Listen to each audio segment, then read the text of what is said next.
Republican candidate for Wisconsin Lieutenant Governor Will Martin is our very special guest today, Tuesday, November 11th, 2025. I'm your host, Ben Dryden, and you are watching DrydenWire Live, presented by the Northwoods Policy Network.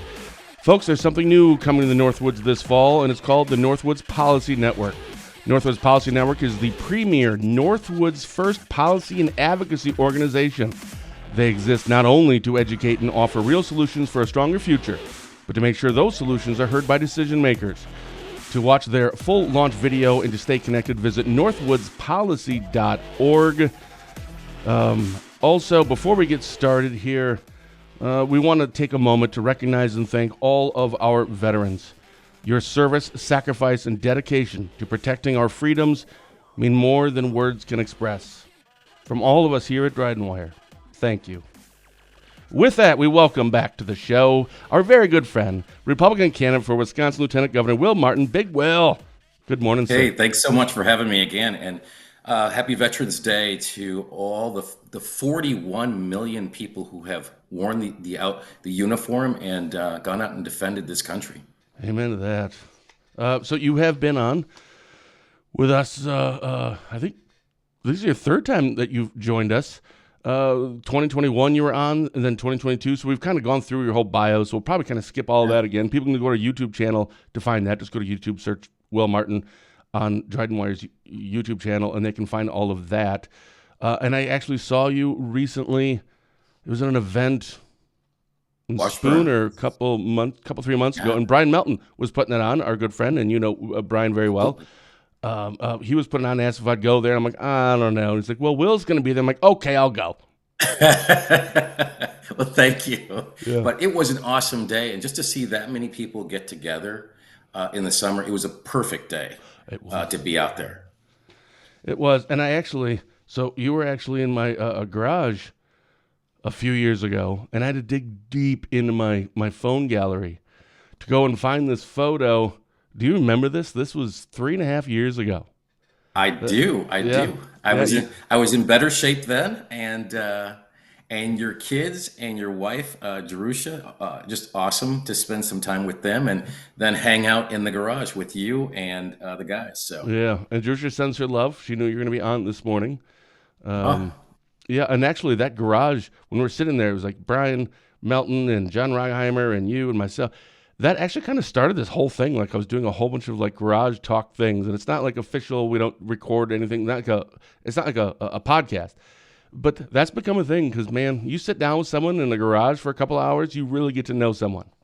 yeah, and I think we solved all the world's problems. I while think we're we there. did almost all of them anyway. Yeah. Apparently now how we can get you to win Lieutenant Governor. Well, so not we yet. solved almost Not all yet. of them. But that was early. That was before the cycle started again. Now we're in, and we're going to do it. Okay. Well, we'll get to that. We really will. I want to know what led you to decide to run again, take the plunge again, as it were. But again, we won't go back through your whole bio. We've already done that. But why don't we kind of pick up from where we left off after the election? So the election happens in 2022. Then what? What have you been up to? So I never stopped. For the time that when I saw you, I was driving regularly 1,000 or more miles around the state. So I just continued that. When I lost the primary, there were 20 of us who were on the statewide ballot in 2022. 20 of us for that primary. Of those folks, I'm the only one who lost who continued to travel the state on behalf of our conservative candidates. Our constitutional amendments that were then offered after that, and as well our county parties supporting them. I got on the state executive committee for the Republican Party of Wisconsin, and traveled just as much as I did when I was campaigning earlier. So 3.5 years later, 100,000 miles later, I've been like Johnny Cash. I'm everywhere, man. So I was wondering, do you have a cabin up here? I do not. So because you seem to be up a lot, which we love seeing that. But I'm like, everywhere I go or I see, like on your page, I follow you on your Facebook page as well. You're always up here. Yeah, exactly. And how the car has lasted this long, it's almost 400,000 miles. I tell you precisely, but the dial, the display burnt out, And just a couple of weeks or so ago, I actually melted the catalytic converter. Didn't even know you could do such a thing. I didn't either. Well, apparently you can. Apparently So you can. they went back in. They were able to replace it, and the car and I are back on the road again. And so, And yeah, you do. still fired up. Yeah. So when you were doing that, was it because, yep, I lost this race, but I'm going to run again?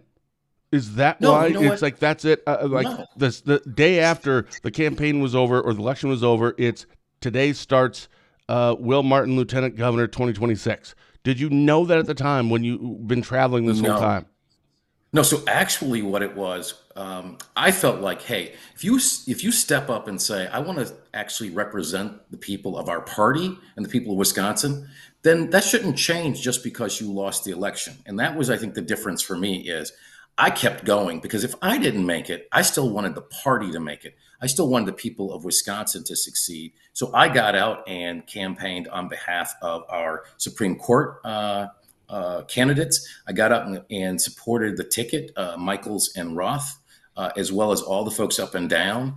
I've done a number of fundraisers for even local candidates. So St. Croix, we had a joint fundraiser up there, and I was the featured speaker for several of the candidates. So it's been really a labor of love. But to me, the title was just one outcome.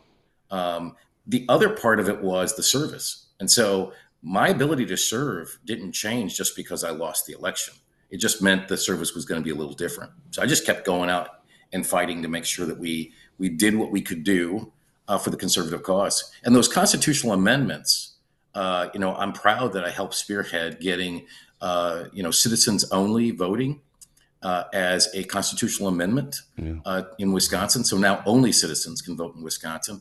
And we got the voter ID through that everyone must show valid voter identification in order to vote in Wisconsin. Look, my mom's watching and said, "Hey, this time." Hey, So there you go. I met your mother and your father before I met you. Really? Yeah, I spoke. Let me think. Is it Shell Lake? Yeah, Has it a was the Charlotte little Community Center. community center, Yeah, and I spoke there. It was probably February of 22. That's when I met Brian Melton as well, sure. and so it was a great time. And then they were telling me about you. I love my parents. That's So yeah, fantastic. so hello to your parents as well. Aw, well, thank you. It's refreshing all the time that I've seen you everywhere, and you've been up in the Northwoods for the last 2.5 years. I see you all the time because we've had a lot of guests, a lot of candidates that come on. And I care about this district, and I care about this state, and I care, and I care, and I care. They lose the election. You never hear from them again. Right, and So that's I the honestly difference. kind of feel like I care about me winning, and if I don't, then all right, whatever. I'm See going ya. home. Yeah. Right. And that's what I didn't want to do. My issue was we're at a really precarious time in this state. The budget is up 46% at the state level, 46% since Scott Walker left office. If we allow this to continue to happen, we're going to actually tax ourselves right into being Illinois. And so for me, that if I didn't win, that's sort of secondary to I still care about my state and truly care enough that at my own expense, I'm going to keep traveling the state to try to make sure to educate people and to organize folks so that we can fight back.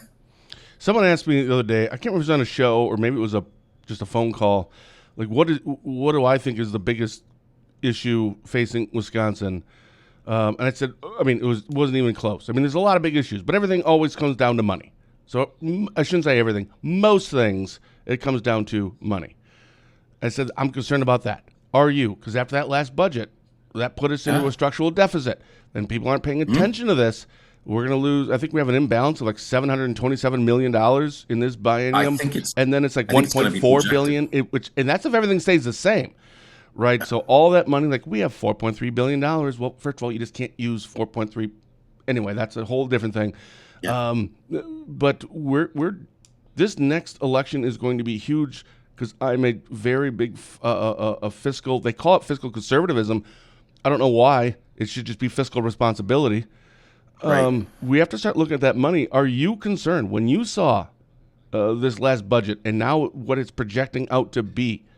How concerned are you of where That's our what future is going Yeah, that's financially? what got me to run again. I mean, I think this is what I'm really passionate about. And having served in the both the Thompson and Walker administrations, I know what conservative leadership can do for the state. I know that we can actually act responsibly. I know that this worst governor ever's, this is the most irresponsible administration we've had, and we're spending money like it's going out of style, right? So it's just really we're going to end up not just the structural deficit.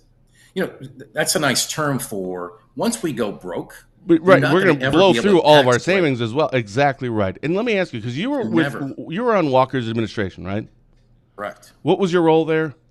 Yeah. So I actually worked both in workforce development, so helping build up our people, as well as in housing development, helping make sure that we got more housing affordability. It's a huge issue in this state and in the nation.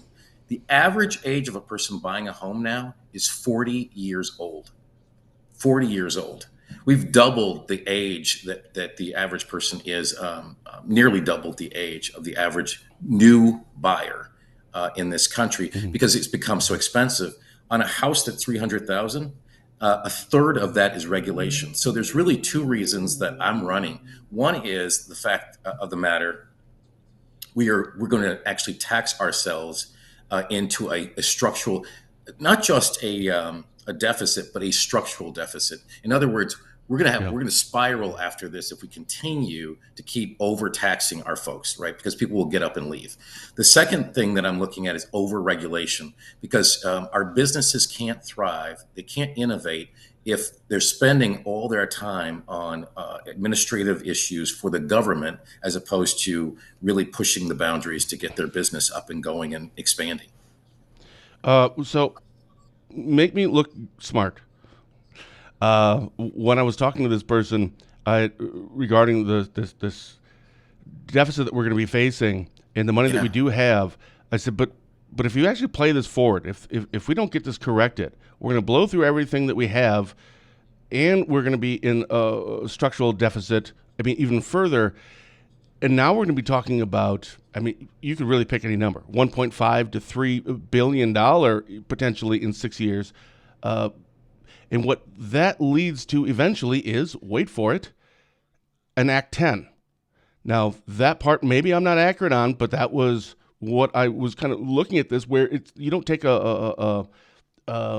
you're not making small little cuts anymore, right? You have to make a massive decision or to make a huge impact, because I think at the time, well, you were a part of that administration back in what, 2010, 2011, where we went into a 3.1 to a 3.6, depending on who you listen to, but over a Yeah. $3 billion deficit. And we can't Yeah, fix that was this the with first just thing. cutting a few things here or there. It's not a scalpel, it's a hatchet. And that's what leads to that. Am I wrong on that one?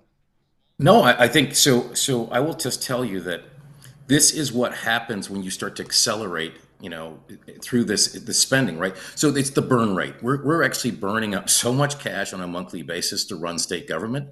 But here's the good news: we don't have to live that way. We don't have to live that way. Really, we're spending money on over 70 agencies, departments, committees, and boards. So over 70, right? For a government that represents just under 6 million people, over 70 agencies, departments, boards, commissions. So we don't have to have all that. We can consolidate. We can begin to reduce that. We got 2.5 million square feet of office space at a time when the governor is letting people work from home.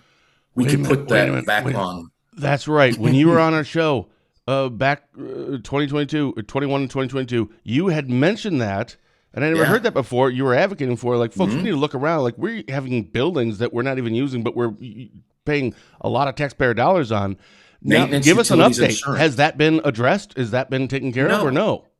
no? No, it's actually in some ways I think it's worse because we didn't have a conservative go in last time, and this governor was able to stay. He has not brought people back to work. So all this time we've just in over this period, we've continued to pay maintenance, utilities, insurance for these empty buildings or largely empty buildings.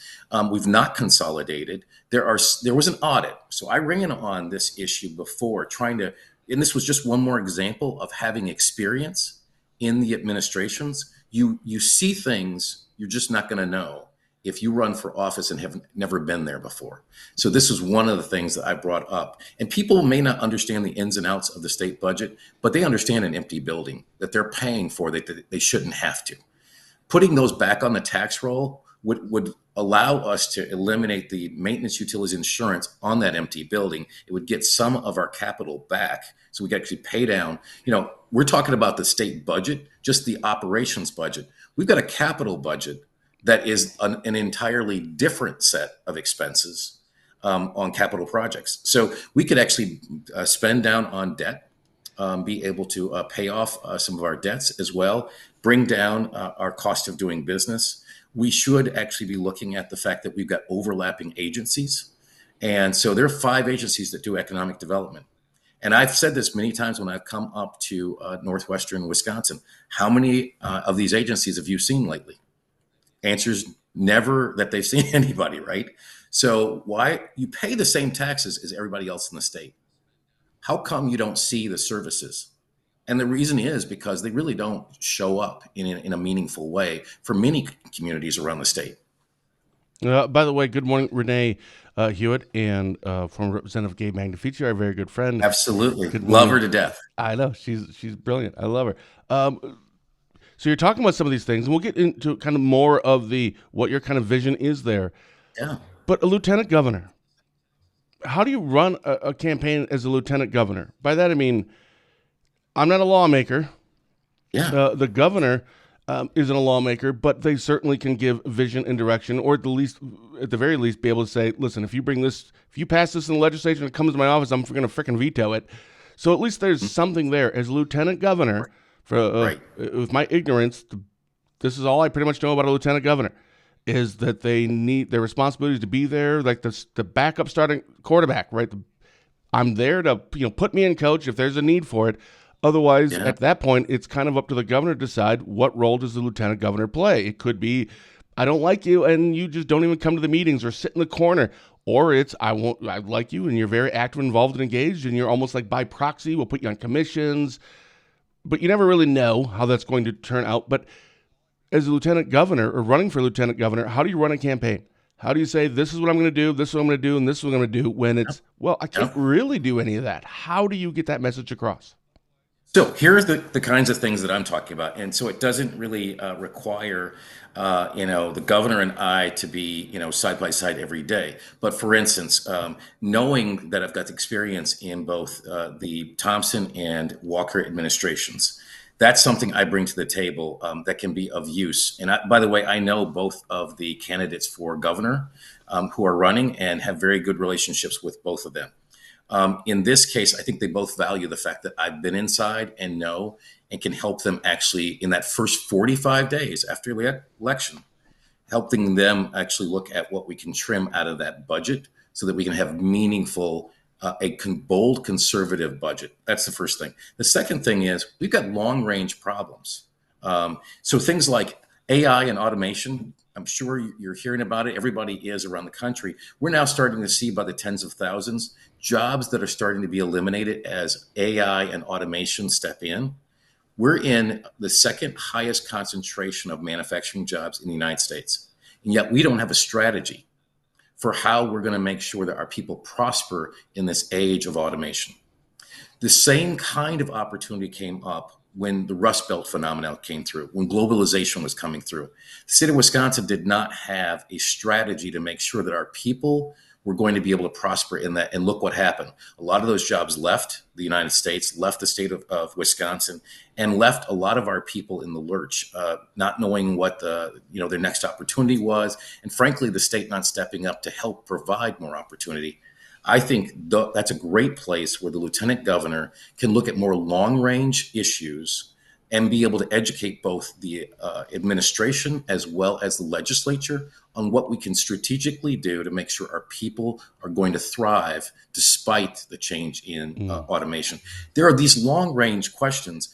And so I think it's really up to the lieutenant governor candidate to really articulate how they can be a meaningful part of the administration, regardless of how the administration goes. So the governor may bring in people who know exactly what they're going to do in the departments. None of those folks are going to be able to talk about these long range issues and to really start to think about what's Wisconsin look like in 10 years? Mm. What are these kinds of national global trends that we're going to have to deal with? How do we deal with those and make sure that our people are fine and You come brought out up the other end? you brought up the governor's race. I want to get to that and other stuff. Well, you know what? We'll do all that in 15 seconds after a word from Spooner Health. At Spooner, compassion is at the center of everything we do. It's rooted in who we are and why we're here. It unites us as providers, neighbors, and as a community. Learn more at spoonerhealth.com. All right. So you brought up the governor's race, and you said you know both, Yeah. Josh Showman and Tom Tiffany. So obviously in Wisconsin, or governor's race, it's not like the president's race where the president and the vice president are on the same ticket. Right. So how do you approach that? Is it I'm going to play the neutral, like, listen, it doesn't really matter. Josh, great guy, I could work with him, and Tom's great guy, work with him. Or is it, I could work with anyone, but this is my guy. Yeah. Do you No, take it's that stand, really. or is it like, nope, I need to stay out of that? So for me, it's the people of Wisconsin making the decision, and so I'm going to honor the people of Wisconsin by staying out of it, but not in the sort of a cold, neutral way in that sense. I'm talking more about respecting the voters, but I actually speak to both, and I see Josh on the road, I see Tom on the road, and so getting a chance, Tom's now gotten a chance to hear me speak, which is how I met him in 22. Is how we're still getting a chance to keep in touch now. So I'll see him on the road. We'll talk about how things are going. Same thing I do with Josh, and I share ideas. We share ideas, right? So I get a chance to hear what they're talking about. They get a chance to hear what I'm talking about. And really, what you really want is a group, a team, right, who are ready to go out and tackle the state. When it comes to general election time, I want to make sure that we've been out there talking about the issues that really matter to people and that we're covering all the bases. You'll see sometimes, like where Michaels and Roth, oftentimes they travel together. We need to double up the amount of space that we can cover. And when you trust each other, when you know each other, the lieutenant governor candidate can go one direction and the governor candidate can go the other direction, and you double up the amount of space that you can cover. That's the kind of thing that we need to be doing, because in reality, when we get to August and we decide who won the primary, we're charging forward to the general, and there's only about 70 some days in between the two. And so it's not a lot of time for people to get to know us. It's why I've continued to travel all over the state to make sure that people do know me. And Michelle's awesome as well. I just got a chance to see her at the Will Gala. Well, there's a lot The of other wills Will. going on. I don't know what will Yeah, we're that's talking right. about at this point. That's right. We're expanding. So the last election, you ran for lieutenant governor. There was, I think, 9 people in the GOP primary. I think 8 on the We're ballot. right. I think Ben Vogel had withdrawn before the actual primary election. I think there's like 3 right now, or at least 2. I think Yeah. 3 in the GOP. Whatever. So Yeah. is that good? Do you want to see that? Do you want to see 8 or 9, or is it, boy, if we could stick to 2 or 3, that would be better? Would that be better for you, or like just overall? I think that'd be better, because it could almost be like optionitis.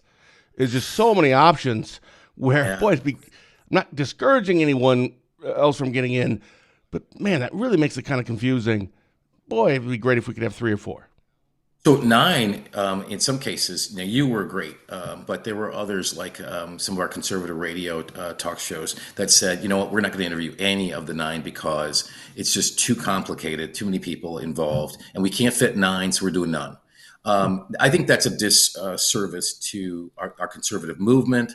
I think it's a disservice to the people of Wisconsin. So I think the more that we can have a more concentrated number, so it's not overwhelming for folks, the better. I think, frankly, we're going to see the same thing on the 7 dwarves right now. You've got 7 folks running for governor on the Democrat side right now. It's going to be very difficult for people to learn who those people are, because 7 folks and an 8th coming Looks like Mandela Barnes is going to come in the race. So you think about it, what we had experienced in the lieutenant governor race, where it's too many people to actually get to know them and what they would do, is the same sort of thing that's likely to happen on the Democrat side now for governor. Yeah. Senator Romaine Quinn put in, Will is the smartest guy in the room. Wisconsin would be lucky to have him serve.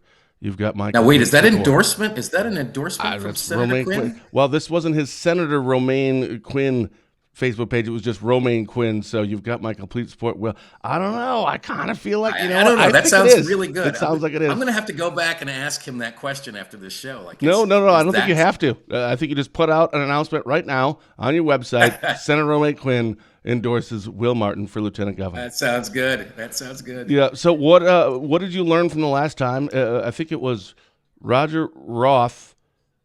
If I'm saying right, he won the primary. Whatever happened to him? He was a senator for a while. What does he do now? Yeah, so he actually was the Senate president for a while. He actually then ran for lieutenant governor, got the nomination. He then subsequently ran for Congress and lost that race to Tony Weed. And so, this is democracy, right? People put their best ideas out and, you see what happens.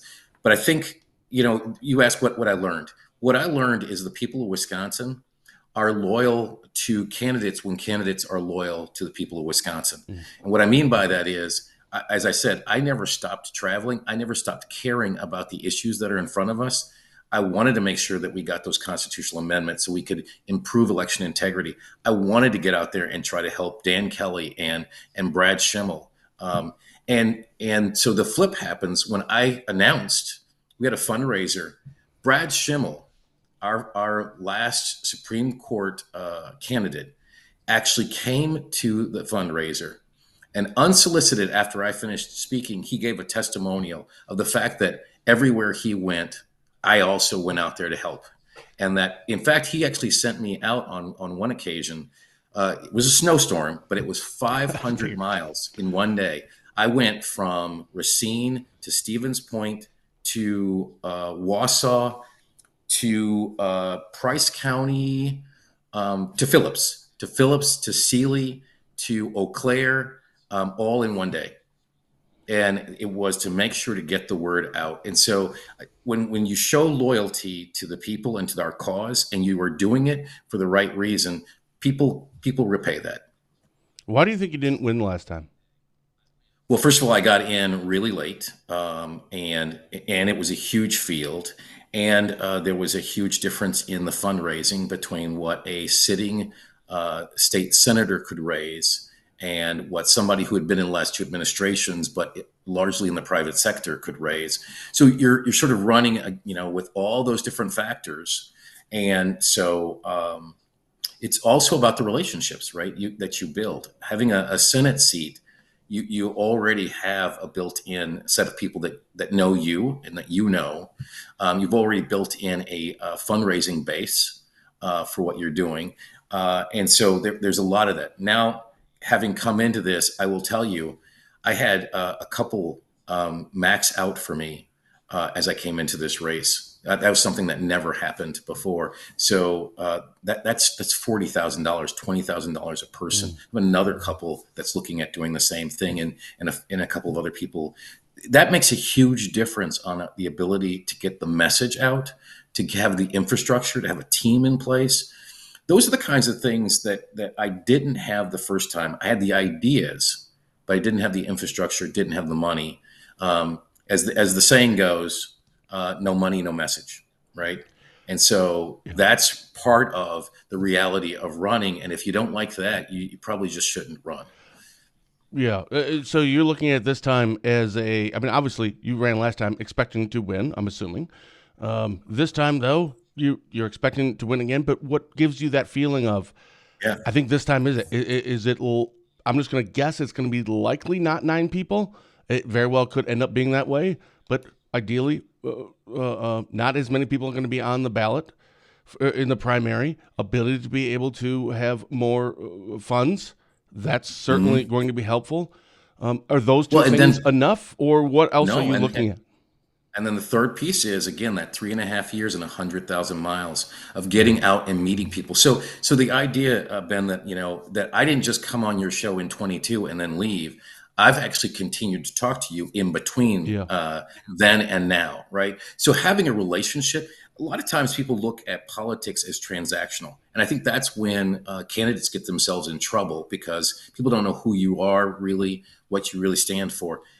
Coming and participating in helping the county parties and helping raise funds for them, and helping with local candidates, and getting out and helping all of this, people see that, and they know that, hey, if you're doing that at your own expense, you've got kids. I don't have kids, right? And so I can get up, and virtually every month for 3.5 years I got on the road to try to help our party, to help our movement, to help our cause. So that's the difference. And so I think the three things: having the ideas, having the relationships, having more funding, and having the infrastructure, the team in place. That's a huge difference between last time and this time. And you got to do it. In some cases, you have to do it that first time to know what you don't know. Yeah. What are the biggest questions that you get asked? The most common questions you get asked in all the places that you go? Yeah. So what can the lieutenant governor do? And really, what's happened is people reduce it down to, what does the Constitution say this position can do? And I generally say to people that I think that's the wrong question. I think the real question is, what can the person in that job do? And as I say, there are other questions that we need to be asking, including long range questions. The governor's got to deal with the day to day. You're absolutely right. The buck stops at the governor's desk, and he decides to veto, or he can actually put out a package as well. The legislature, they could put out packages of bills as well. Lieutenant governor is just sort of there, if all you do is read the Constitution. But if you get somebody who is aggressively, ambitiously interested in the best interest of our people, then having that person in office, so that we can start to think about longer range issues. Like, we've got multiple campuses around the state, and we got declining enrollment.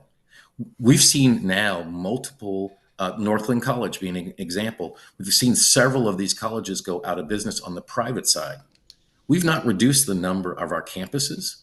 We're going to have to think very carefully about the infrastructure we have. We've got also some excellent vocational tech colleges, right? What's the future of those, and how do we ensure that we're making sure that people can afford to go and get retooled or trained in the first place for jobs that are not going to be as impacted by automation? So what are the big?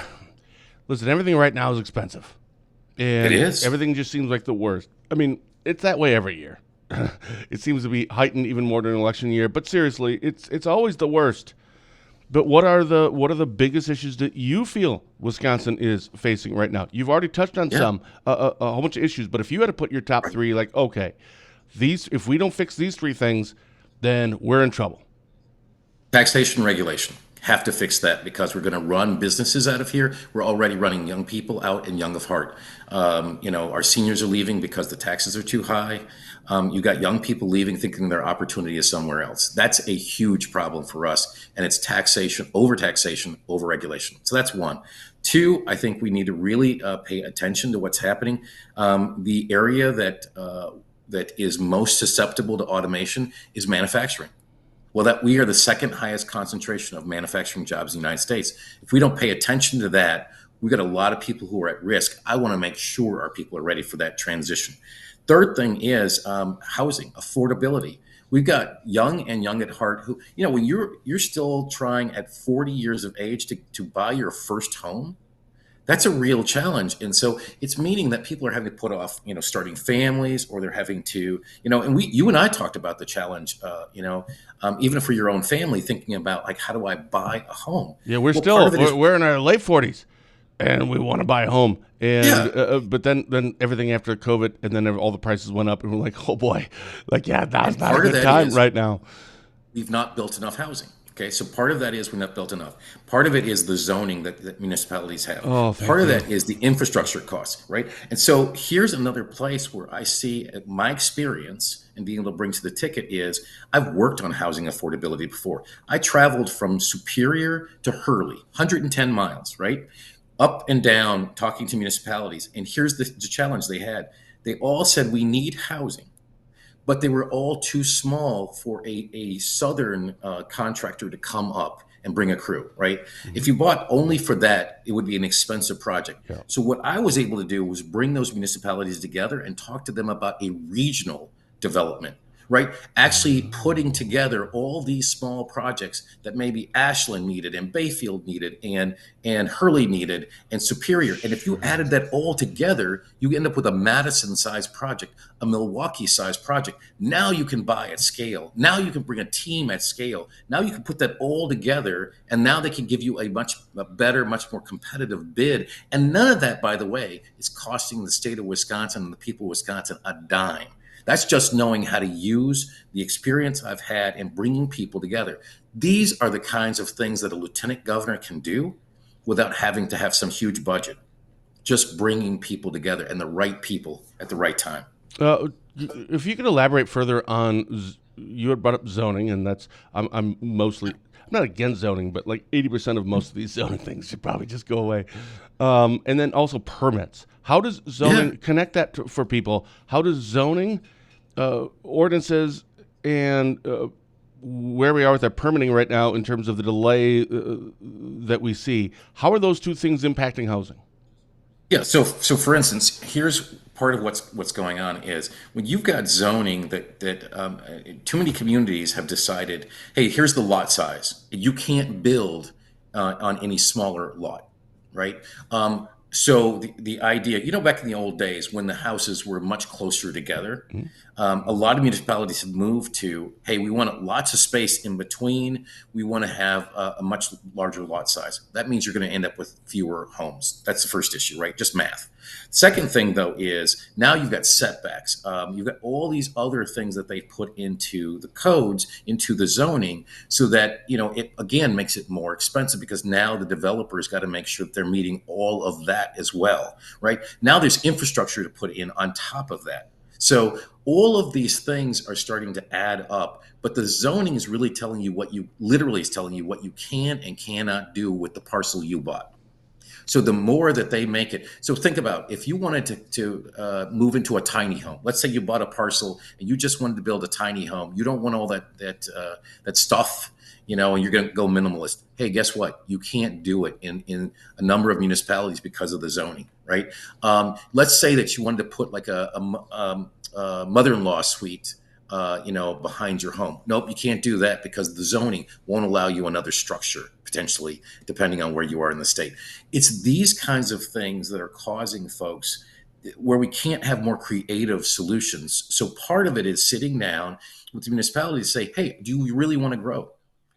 Do you really want to have more people live in your community or not? Believe it or not, there are communities that are very much against having more people come. And so that's also impacting our ability to grow or to maintain our population here. Yeah, and another one I've seen is, especially in the rural areas where, listen, these are small towns. Like I live in Spooner, it's like 2,500 people, and it's the largest city in our county. I grew up in Shell Lake, a few miles away, 1,200 people, I think. It costs a lot of money to extend the infrastructure for sewage, for all the lines, everything that goes out to actually make the city go out. Very expensive. But then you start looking at ordinances, and it's, well, what are the rules on going up? Because we need to start, even in rural communities, start thinking about going up instead of out. 100%. But then you throw in zoning ordinances. I'm not saying specifically Washburn County, but then you start looking at the ordinances going, oh my goodness, they just make you go through all these stupid things where it's essentially de-incentivizing anybody for a developer wanting to come in and actually do any of that stuff. Right. And so that's why you will see oftentimes in the state that only luxury housing is being built, because that's where a developer can actually make some money. Yeah. But because again, the regulation is so expensive that you have to build the thing that's at the top of the market to make money. I'll just tell you, The average size of a municipality in the state of Wisconsin is a population of 1,500 people. Okay. Really? 1,500 people. And I try to tell people this all over the state. So, this idea that really all the attention should be paid to Milwaukee and Madison is a myth, because the vast majority of our municipalities are much smaller communities. We need to get it right in rural communities, because the whole state has to be healthy, not just Madison and Milwaukee. So that's the first thing. The second thing is there's a housing cycle. If like your family, you need a home, a house, because you've got kids, you've got a growing family. At the point at which you're empty nesters, you may not need the same amount of space that you have today. Yeah. Your parents may not need all the space that they had when you were a kid, right? But there aren't places for them to move often. Yep. As it becomes harder for people to be able to maneuver in their home, we don't have enough even senior living in our rural communities to allow people to stay in the community they love. So even being able to build more senior housing that goes up, right, that we're talking about now, much more vertical structure, allows you to have many more families together, right? And then that means that they can then relinquish the home that they were in, and now another family can come in there, buy that property, renovate it. It's to keep that cycle going. And because we haven't built more senior housing, we're stopping the cycle from continuing on. And those people usually moving out. Not usually. Oftentimes we do see, then it's like, well, screw it. So, you talked earlier about, you graduate, you're 18, Northwood, small town, and you have to go away. To wherever that is, maybe to another state, or go, and hopefully we can get you back, right? I'm an example of that. My brother is an example of that. My wife is an example of that. We all grew up here. We left. We did our thing, but we loved it up here, and we found a way to get back here. But the second component of that, and you just touched on it, is when people retire, if there isn't really a place to go, and they've kind of, I wouldn't say outgrown their house, but it just doesn't, they don't need this size of a house, but there's nowhere else to go. It's like, well, screw it. Now I'm going to leave. I'm going to go to Florida. And instead of 6 months there, I'm just going to live there. Right. And think about folks who are living in one of these houses, the family home, right? Yeah. And they don't need all that space anymore. And frankly, at certain ages, can't handle all that space anymore. That's having a place that's safe for them to be, that is quality for them to be, that's closer to the grocery store for them, that allows them to be independent, but also not have the burden of that property tax bill. Yeah, because it's not the house itself, by the way. It's usually not the house.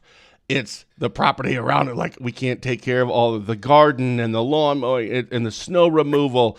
We're just getting too old for this. We can't keep up. So imagine having a lieutenant governor that helps with coming up with these scenarios and what municipalities can do to activate that housing cycle, to get folks think about having a summit where the lieutenant governor can actually pull together developers and showcase some of our rural communities that are ready to go. Think about rural communities and urban communities that have land. We always think of land as being owned by, private sector. Oh, our municipalities own a lot of land, right?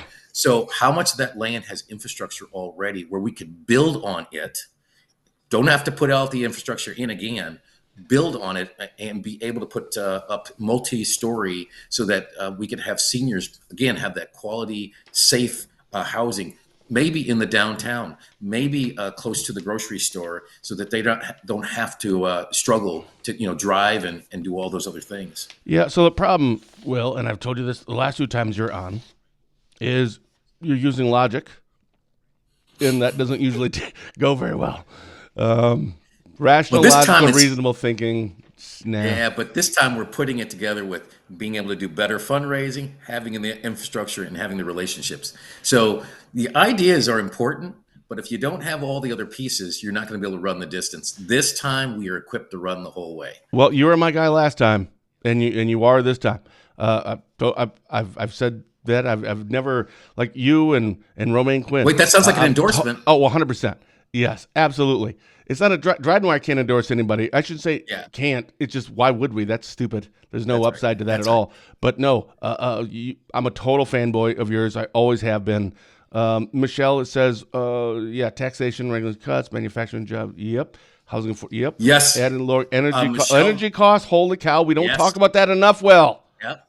Yeah, all of the above. So, Michelle, thanks for bringing it up. We actually cut a commercial on this issue that we have not released yet, but it's coming, and it's going to talk about an all of the above strategy. We need all of the options, including nuclear, Yes, which is a clean. I know. And the difference between what we had in the old days Yeah, it's and different. what's available today, we're going to need.